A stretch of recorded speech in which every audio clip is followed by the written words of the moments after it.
कि मुख्यमंत्री की लड़ाई रहती है। इसलिए आज 1 तारीख से पहले कोई किसी ने कहा था 1 तारीख से ये बयान शुरू आ गया था, अब कांग्रेस की सरकार नहीं आ रही, हुड्डा की सरकार आ रही है।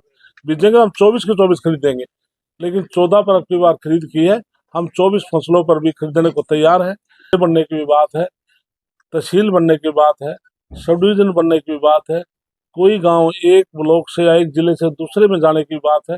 हमने एक फर्स्ट मीटिंग की है, दूसरी मीटिंग में बहुत जल्दी, तो उसमें हाउसिंग बोर्ड कॉलोनी बनाई थी।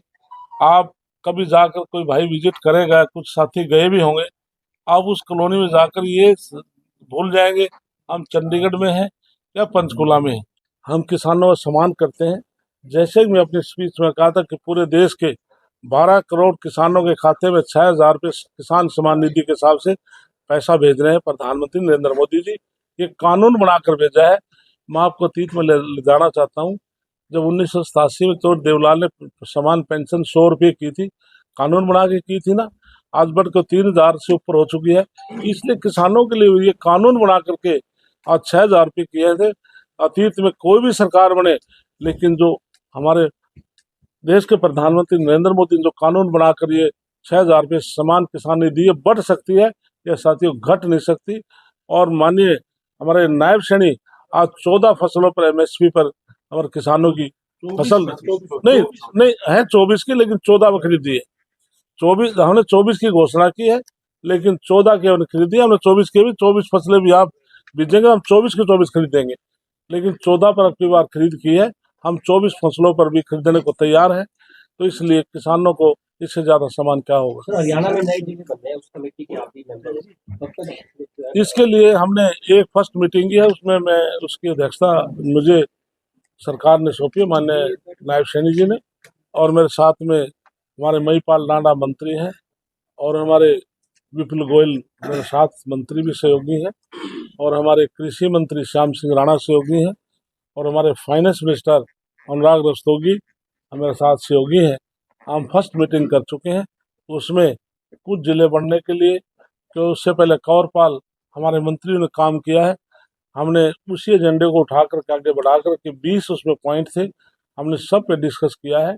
उसमें जिले बनने की भी बात है, तहसील बनने की बात है, सब डिवीजन बनने की भी बात है, कोई गांव एक ब्लॉक से या एक जिले से दूसरे में जाने की बात है।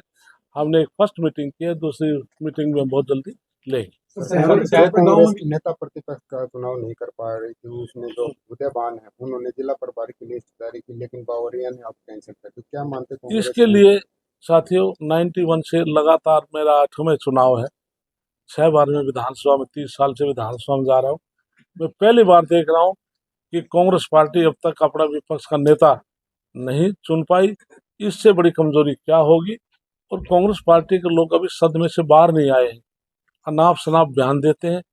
कभी हमारे जो मशीन है उनका बारे में कहते हैं कि मशीनों में नो गड़बड़ कर दी, कभी कोई बयान देते हैं। साथ ही पूछने वाला EVM की बात लें तो 37 विधायक इनके बने, तो वो EVM मशीनें को अलग थी, जहाँ से हमारे 48 विधायक जी थे क्या वो अलग थी। तो इसलिए इस प्रकार के आरोप लगाना एक जनाधार ये सब इस प्रकार की उल्टी सीधी बातें करने कोई अच्छी बात नहीं। सर प्रभारी नियुक्त किए थे वो उदयवान ने, अब बावरिया ने उनको रद्द कर दिया उस लिस्ट को कल ही।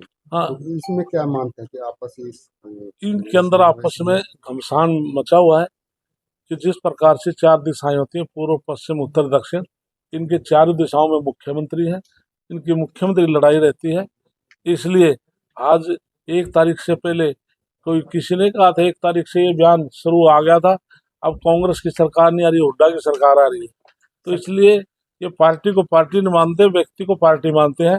इसलिए प्रदेश के लोगों ने बड़ा निर्णय लिया, ये पार्टी कांग्रेस पार्टी नहीं तो व्यक्ति की पार्टी की सरकार बनने वाली है। तो लोगों ने एकदम से क्यों पूर्ण बहुमत से भारतीय जनता पार्टी सरकार दी।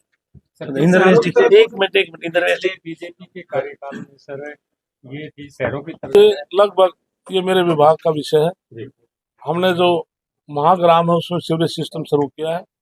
22 ऐसे महाग्रामों के कार्य चल रहे हैं, और हम चाहेंगे पूरे प्रदेश में महाग्राम जो है उसमें सीवरेज सिस्टम हो। और आपने सवाल एक अच्छा किया कि हम शहर की तरफ पर गांव में भी हम कॉलोनी बनाएं। इसका पायलट प्रोजेक्ट उदाहरण के तौर पर मैं बताता हूँ, जब मैं 2000 में चेयरमैन हाउसिंग बोर्ड था, मैंने अपने गांव में ग्राम पंचायत मतलौडा है, तो उसमें हाउसिंग बोर्ड कॉलोनी बनाई थी। आप कभी जाकर कोई भाई विजिट करेगा, कुछ साथी गए भी होंगे, आप उस कॉलोनी में जाकर ये भूल जाएंगे हम चंडीगढ़ में हैं या पंचकुला में हैं। हम में सीवरेज सिस्टम है, हर 2 घर पे एक ट्रांसफार्मर है, बीच में पार्क है। हमने 200 गज के 165 गज के प्लाट बनाए थे। अभी मैंने अपने विभाग से फिर एक पायलट प्रोजेक्ट अपने विभाग से शुरू किया है। मैंने इसराना विधानसभा में हमारा एनसी मेडिकल कॉलेज है, और उधर बलाड़ा इसराना अनाज मंडी के बीच में 56 एकड़ जमीन को मेरे डायरेक्टर एसीएस हम सभी जाकर देख के आए हैं। हम पायलट प्रोजेक्ट पर